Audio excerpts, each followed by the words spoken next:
Thank you. I've heard Abraham talk before about if you're not letting go of beliefs in every moment, then you're not moving forward, you're not evolving, you're not experiencing this. Well, it is a sentiment that we have because beliefs are so much wrapped around what is. And if you are really a what-is-er, believer in what-is-er, then you're not allowing yourself to focus forward. We may not be as specific about it as to say in every moment if you're not. We're just saying beliefs are old thoughts. Yes, patterns of thought. Beliefs are thoughts that you have been thinking, and every single thought that you have been thinking has an improved version. Yes. Every single one. I cannot help but extrapolate what you talked about with the teacher and the student to all of us, right? Yeah. All of us being teachers, all of us being Yeah. students. Yes. And I think there is some... All being cooperative components to one another. Yes. Yeah. And, or potential cooperative components. And I think you touched on something so brilliant there, where there's often a connotation that we as humans have of an imbalance of power of knowing with teacher and student, just Beliefs. the lexicon. Exactly. And I think... Sucky beliefs. Beliefs that others have imposed on you. Think about it. Those who came before you, your mothers and fathers and teachers, they said a lot of things, and you heard them say them. And in a lot of what they said, they believed what they were saying. And because they believed it, they had a point of attraction. So their point of attraction caused them to demonstrate their beliefs at the same time that they were talking about them. Is it any wonder that they became your beliefs? Because they said it and you witnessed it, therefore it must be true. But when you give yourself the latitude to understand that people are creating their own realities and that beliefs are creations, they are not assigned from some static standard, this is always true. Whew.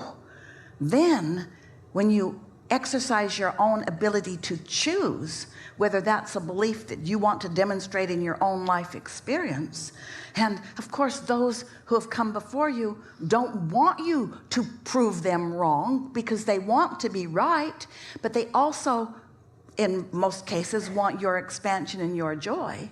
So you're faced with choices. Who, under what influence are you?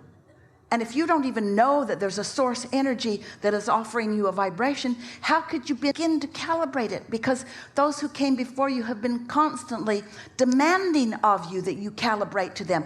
Can't you hear what I'm saying? Do you see my lips moving? What is it about this that you don't understand? Don't you know what I want you to do? In other words, there are hundreds of ways that they insist that you conform to what they believe. And you're just chomping at the bit. You just know that can't be right. That can't be right. That can't be right. That can't be right. And the wise ones among you just know it's not right and keep your mouth shut. You get a lot less grief. And those of you that know it can't be right and can't keep your mouth shut, you get a lot of grief initially. But it's so wonderful when you get it. It's so good. It's so good because in talking about the idea of being a teacher standing up in front of students or being in a conversation with one person, a conversation with 300 people, to spark the interest of somebody else, you have to be interested, right? That's just... To spark the interest in someone else. Now let's break down what that sentence said. To have a vibration so active in me that it has the potential of activating the vibration in another.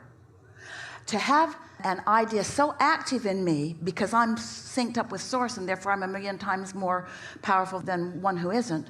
To have a vibration so active in me that the probability of activating it in another is so much greater.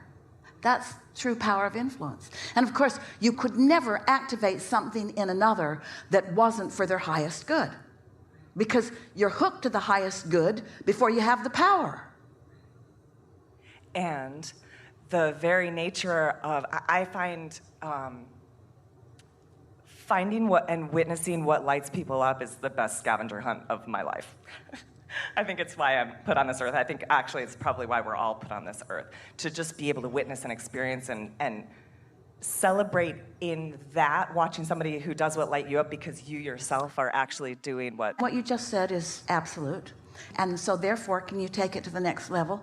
Can you imagine how your inner being feels when you light up? Just the sheer act of lighting up means calibrating to all that you are and all that you have so far become. So far become. So far, so far, so far. To the best of my capability in this human experience, yes. To the furthest expanded current temporary reach of my ability. Because you're not ever going to get it done. You can't get it wrong. You never get it done. You can't get it wrong. You're not ever going to get it done. You can't get it wrong. And that's why we want you to relax in your incompleteness and celebrate it. Because eternity depends on you being willing to be incomplete. Because in the moment you believe that you've got it all, you shut down. You don't reach anymore. And that's when people feel saddest, when they're not reaching, when they're not letting themselves want.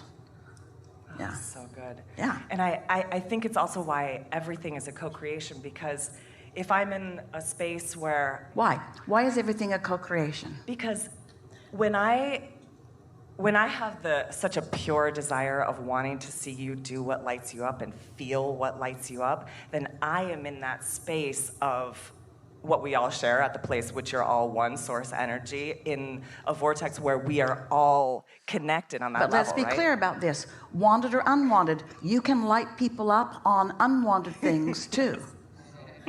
What have you heard? Nothing about you. But that's important to know. And you are influential beings. And when you get momentum going, because people already have propensities, they're already in a vibrational arena or genre or readiness. And so when you get hooked into something, but it's so much better to acknowledge the difference in lining up with your inner being and your inner being's therefore point of attraction on your behalf. When you cooperate, when you become a cooperative component to your own desires and your own becoming, oh, it's such a powerful point of attraction. And when you use the term light someone up, that's what you meant.